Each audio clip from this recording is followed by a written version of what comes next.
World Trade Organization, its global significance 3 decades after its founding, along with China's history and evolution in a multilateral trading system. That's up for discussion with a strong panel of guests.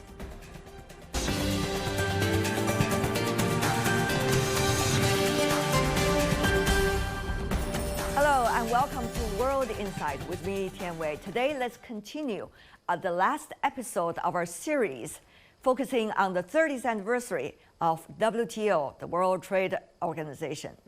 Since the signing of the Marrakesh Agreement that founded the World Trade Organization on April the 15th, 1994, global trade has surged to over $30 trillion in the year 2023. That's a 5-fold increase since 1995. Tariffs have also gone down under the WTO, resulting in lowest trade costs.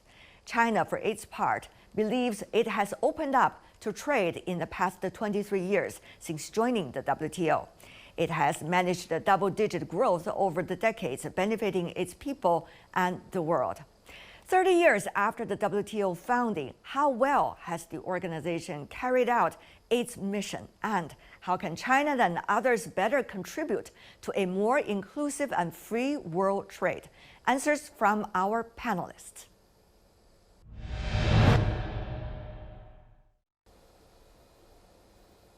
Joining us in Geneva, Stella Robinova, research economist at the World Trade Organization, or WTO. In Beijing, Liu Baocheng, Dean of the Center for International Business Ethics from the University of International Business and Economics. In London, Ian Begg, Professorial Research Fellow at the European Institute with London School of Economics and Political Science. Welcome to all of you. This is the last episode of our anniversary series for WTO 30 years. I want to ask you, Stella, to begin with, since you are based in WTO as a research fellow, tell me more as to, with the geopolitics getting ever more complicated and apparently globalization being questioned by some, what do you think about the immediate future for WTO, for the year 2025, for example? Well, clearly, as our Director General Ngozi Okonjo-Iweala has noted, the global policy environment has become increasingly tense and difficult for businesses to navigate. Trade policies are being deployed not just to solve trade-related problems, but also to try to address security, environmental sustainability, as well as social disparities. And geopolitical tensions and a resurgence of inward-looking policies put in question the future of trade-led development and potentially threaten the past achievements that we had in bringing in developing economies and building better future for people. Yet we shouldn't lose sight of the fact that global trade and the trading system have been resilient through the shocks of the past 5 years. Then there is, of course, the increasing trend towards unilateral restrictive measures, and this fragmentation in global trade policy making is becoming visible in global trade flows as well. So this is where the WTO role becomes even more critical. And it is its commitment to fostering an open, rules-based trading system that is essential for ensuring that trade remains an agent for growth and a tool for bridging divides. But to do so, we do need to reimagine the multilateral trading system to solve the pressing challenges of making the global economy more resilient, environmentally sustainable, and inclusive. And so these are the 3 areas where we see the future prospects for people and the planet that require trade to be part of the solutions. Yes. And our members are working towards these achievements. To you, Mr. Begg, China-U.S. interactions within the multilateral framework of WTO, very interesting. The U.S. Rather is receding its role from WTO. China, on the other hand, is doubling down on its effort to be an important player together with others within the WTO. How do you see this trend? What does that mean for WTO? It means trouble for the WTO because as simple as that? You can't overlook the fact that the Americans were the prime movers after the Second World War in setting up the predecessor body, the GATT, and in translating that into the policies that became the WTO, a much more rules-based system than the GATT was. you've seen the number of failures that have taken place in recent years, the inability to conclude the Doha round, the severe problems in the appellate body. All of these things add up to a system in a degree of crisis because there is, from the US perspective, a lack of respect, I would say, towards the WTO's approach. And this is only going to get more acute in 3 weeks' time when a certain Donald Trump moves back to Pennsylvania Avenue. Well, there are certain things that the world can encourage within the United States. There are other things that the world will have to wait and see about what Washington will do. But during this time, we see a lot of transformations going on, Professor Liu, including, as I said earlier, about more developing countries, emerging economies are joining WTO as members. And also big developing countries like China, emerging one as well, are doubling down its effort to work within the WTO, even though it at times has been facing challenges of reaching absolute multilateral consensus and results. What do you make of this reality of transformation? Well, I think there is no dispute that promotion of global trade will lead to common prosperity. China has been the biggest, one of the biggest beneficiaries out of the rule-based trading system on global basis. Now with 164 members joining WTO, it shows that there has been high expectations on WTO to facilitate inclusive trading system. But right now there are embarrassment. Appellate body well, the has United not States been just refused to send their judges, and also that China is also pushing forward for more of the reform representing the global South interest, but it seems it's going to be difficult now. Okay. China is also going to rely on more itself to push forward, but it's going to be a very difficult path. Joining us from Jakarta, Indonesia, we have Ibrahim Khaliful Rahman, a senior research associate at Indonesia Financial Group Progress, IFG Progress. Welcome to the program, sir. Since we talk about different players, I guess Indonesia, together with the so-called middle powers, are also extremely important, huge developing countries, emerging economies. From where you are, how do you see the reality that is facing WTO as it is celebrating 30 years anniversary? I think we have to acknowledge that during a couple of years, the existence of WTO has been quite different to where it was before. WTO has been able to help facilitating trade and reducing trade barriers. And that's certainly the spirit of transforming JETT into WTO, where the organization was established. But then we can see here that during the last couple of years, the organizations is unable to control the dominance of United States, who are forcing other countries to play into their game. The charging unilateral trade barriers between China and between United States on China trade is also impacting other countries, especially Indonesia and other ASEAN countries, where we are relying on China's ability to export to United States. So I think it's quite, contradictory to the initial spirit where the organization was established before, to help, countries to get maximum benefit out of comparative advantage from many countries as the member of WTO. Right. We see not only the role of WTO, but also fundamentally the transformation of global trade is taking place. I just give some example. Countries are providing green subsidies to their green industries for environmentally friendly development. That's a new trend. It's taking place in so many economies, and it is serving a great purpose. So how to see that transformation? Another transformation, taking an example of what some call as the global South, but mainly emerging economies and developing countries among themselves. The trade has been increasing dramatically.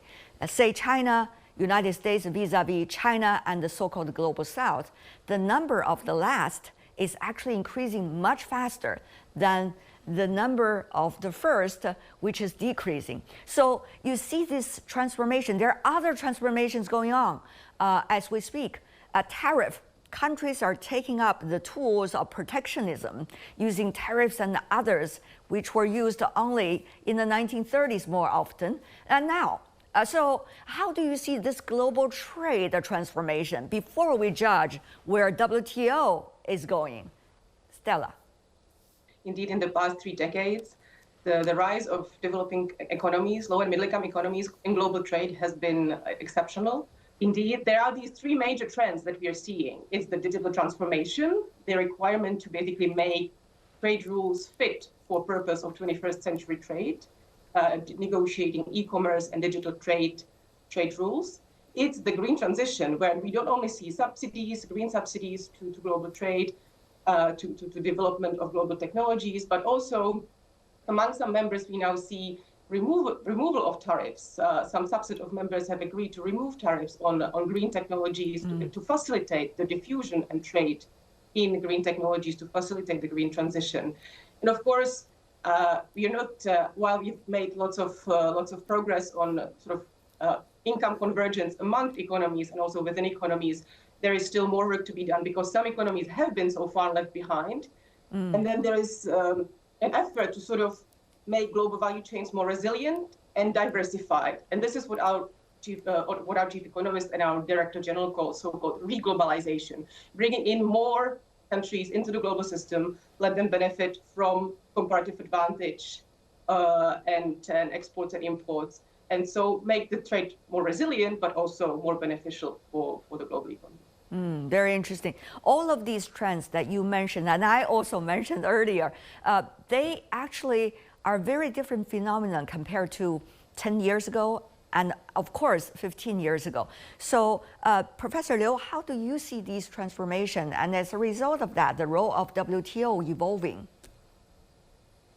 Well, actually WTO as a multilateral trading platform is a transformer by itself. And countries who are able to take advantage of such a rule-based platform are able to exercise their comparative advantage by teaming with more of the global partners, by readjusting their domestic policies to get more fitted for the division of labor across the world. And now, yes, those who have taken the best advantage are really moving towards another level of transformation by pushing forward more of the digital and green transformation that you have mentioned. And but the principles set forth by WTO are still very much valid in terms of the non-discriminative practices and the fair trade. So in terms of national treatment and the most preferential treatments. So you know, those subsidies that towards the green transformation or digital transformation are really welcomed actually by WTO attitude. However, you can't really invade into the basic principles set forth by fair trading. For example, you can subsidize education, you can subsidize skilled training, or subsidize some of the research, but you can't just inject direct money into the final end or the last mile before the products are being produced onto the market. So I think now, through a number of cases, WTO have addressed, and these principles are still there and still valid. Happy birthday to you, WTO. As the world's multilateral trading system celebrates its 30th anniversary, it also means a critical juncture for the rules-based system for global trade. Is the WTO still relevant? How will it reform and update? What if some of its members are reluctant to move along? We got answers from people who have been crucial in the day-to-day work of the WTO. About the WTO is 减少不平等。 So we need to narrow the gap. How China developed. very significant. Tune in to our special series, WTO at 30 on World Insight. When you see the general trend of global supply chain and also global value chain change, countries after the pandemic all aspire to become manufacturing centers, whether they are the most advanced products manufacturing center in terms of technology and innovation, or they are in the middle part of the global supply chain. You hardly could see any country who wants to, have a very different road. And therefore, one could argue the competition for exports will be ever higher, and the competition for protecting jobs of manufacturing within one's national border will be ever intense. So how do you, Mr. Begg, see this interesting trend together with the new technologies and the grand transformation of global trade? You're certainly seeing a different approach from many parts of the world to having global trade deals in preference to regional trade deals. Right. And just a few days ago, the European Commission President Ursula von der Leyen was in Latin America trying to consolidate the deal between the EU and Mercosur, the South American trade bloc. And this seems to me to be an important additional trend to the ones you mentioned. Yes, there is the green transition. Yes, there are the digital and other things that Stella mentioned. But there's also the institutional one of saying, well, maybe the idea of the global trade deal, the all-encompassing global trade deal, is no longer on the table in the way it was in the past. And instead, we move towards regional trade deals. And that is, to some extent, alarming, because it implies that there will be a move towards blocks in the global economy rather than a global economy. Mr. Rodman. Yeah, I think I have same feeling as Professor Beck has mentioned, that countries are trying to secure themselves so that they're able to keep the trade floating. For instance, Indonesia will be more focusing on how ASEAN can help each other rather than thinking about global, globalization as the whole countries participate in the global trade. Mr. Begg, Mr. Rubinova, please. I think it's important to recognize that some of the future of trade will move away from what we traditionally think of as movement of goods to cross-border services. And also investment. And if you look at some of the significant economies in the world, like India. They're banking far more on their exports of services in different areas than traditional goods. The United Kingdom, which I would obviously know best in this, the two biggest export sectors are now both service sectors, financial and business services. And this trend is going to be accelerated by the advent of digital. So I think that's something to take into account, because it's not really covered easily by the WTO rules. Not for now. Not for now. And I just wanted to make a remark on the regional and bilateral trade agreements, because this is not a new phenomenon, right? In the second half of the 2000s, we've seen this boom of regional and bilateral trade agreements, and there has always been the question whether they will be the stumbling blocks for multilateral cooperation or vice versa. And we haven't seen that. We've seen that often they are more sort of on the front line of the new issues, and then some of the common elements might be brought then further into the multilateral arena. And in a way, we are seeing this somewhat at the WTO as well, where now we have some groups of like-minded countries or members that do move forward on e-commerce, on investment facilitation. And the benefit of doing these smaller groups negotiations within the WTO is that they remain open to other members. So Professor Liu Baozheng, to you, we see that our other guests have been talking about it's not just the goods, but also services and investment. We see WTO has also become a hub about how to correlate the investment policies. We also see China at the Central Economic Work Conference. We see more interest in how to do investment better, both within the border and beyond. So how much do you see these new potentials in terms of the roles that the WTO need to shoulder, or already shouldering, but yet still need to be improved and elevated? Well, WTO has 5 pillars, which does cover trade-related investment, trade-related the services, But of course, they are more broad strokes. They cannot really catch up with the new developments. Talking about the service, actually, for the more developed countries, yes, exporting service is something of a great choice, and which is they have upper hand. But for countries like Indonesia, like many other African countries, what type of services can really offer? India can really offer call centers, but many other African countries, Latinos, they cannot really do that. And so they have to rely on the existing factors of production for international exchange. But that would really worsen the bargaining situation of those countries that offer those extractive industries and a low labor cost. So WTO does not really there to address that type of issue because this is much dependent on the bargaining equilibrium among those states. But just because of that, WTO is also encumbersome because it talks about inclusivity. Every major decision have to be made by 164 or 66 countries.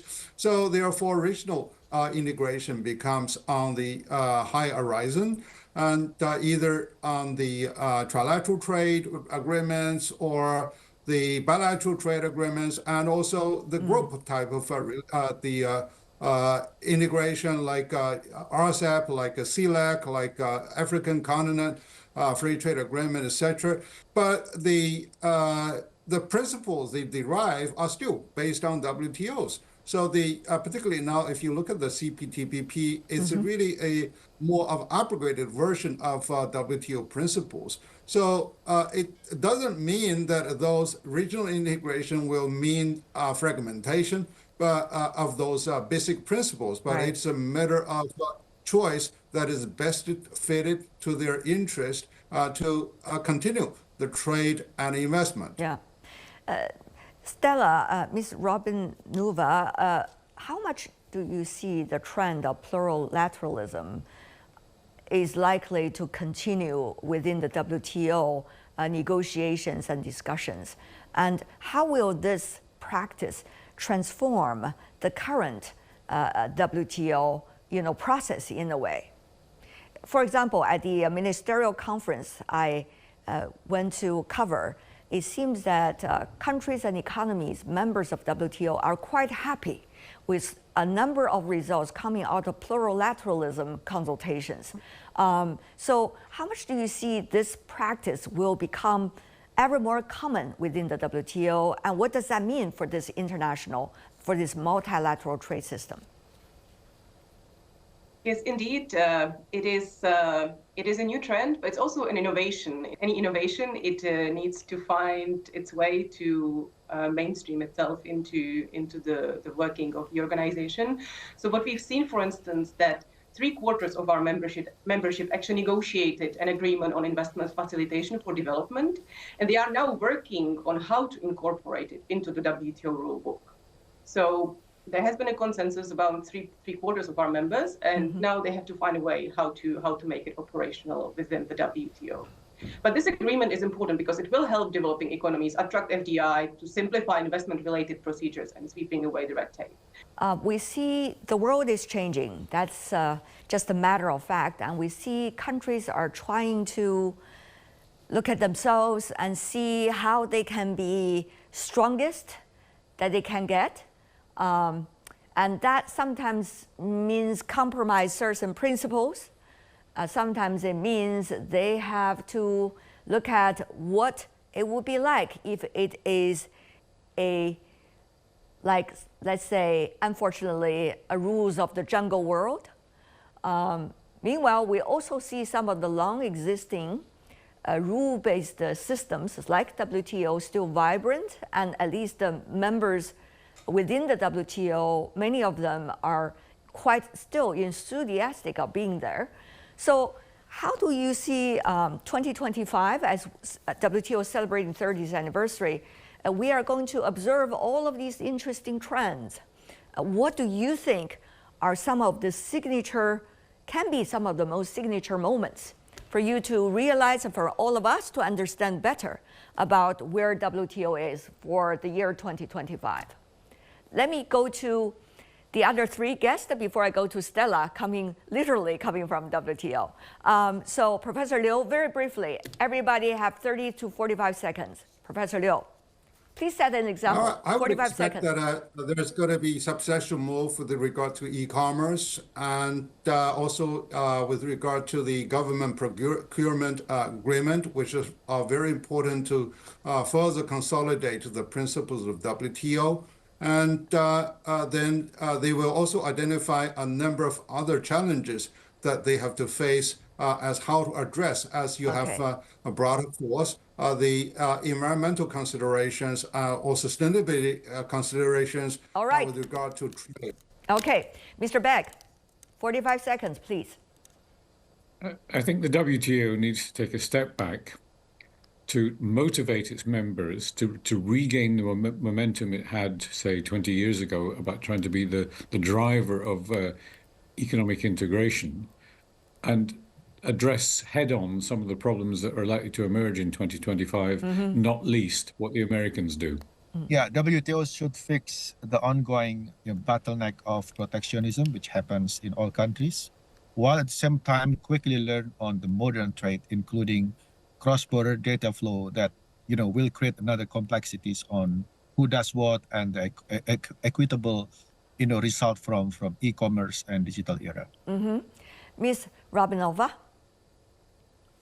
Thank you. Let me again conclude with what our Director General Ngozi Okonjo-Iweala has noted, that delivering on the successful WTO in 2025 means strengthening all its functions, the monitoring, the transparency, the negotiations, but also the dispute settlement. And so with respect to the latter, there is ongoing work on reforming it. And I think it's going to be very interesting to see in 2025 how our members will make progress on reforming the dispute settlement function. Right. Stella, Baocheng, Ian, and Ibrahim, thank you so much for all of you joining us. As we all know, WTO is not just an organization, but it's a member-driven organization. Economies joining the WTO actually are playing the most critical role in the decision-making process of the WTO. So all the best to WTO on 30th anniversary, and thank you so much for all of you for joining us. Appreciate it. And that's all the time we have for today. If you'd like to know more, search World Insight. Check out our YouTube channel. Follow us on X and Facebook. I'm Tian Wei. On behalf of the team, thanks for being with us.